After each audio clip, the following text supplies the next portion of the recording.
Money Moment on 4, sponsored by Gregory Riggs & Associates, the Total Wealth Authority. In this morning's Money Moment, yesterday we talked a lot about tariffs and how they affect you, what they are, what they mean for us in the future. Well, in the very latest on this tariff war between U.S. and several other countries, China announced that they plan to counter President Donald Trump's tariffs on Chinese imports with tariffs of their own on certain U.S. imports going into the country there. Now, China said Tuesday it would implement a 15% tariff on coal and liquefied natural gas products, as well as a 10% tariff on crude oil, agricultural machinery, and large engine cars imported from the U.S. The tariffs would take effect next Monday.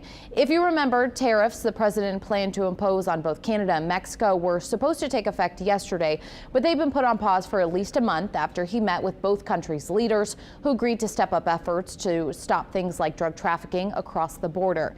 Analysts said this time China's retaliatory measures would not only cause adverse effects on the U.S. economy, but could impact the rest of the world. China and the U.S. had engaged in a trade war back in 2018, so this is not the first time we've seen kind of this tit for tat back and forth when Trump raised tariffs on Chinese goods and China responded by doing the same.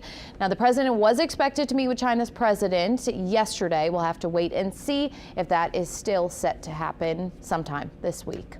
Also, on this same topic here, we've learned that USPS temporary has paused. They announced this, that they're temporarily suspending accepting packages sent from China and Hong Kong until further notice. Now, the suspension is effective immediately, USPS said, and letters, flats, they're not included in the suspension, it said.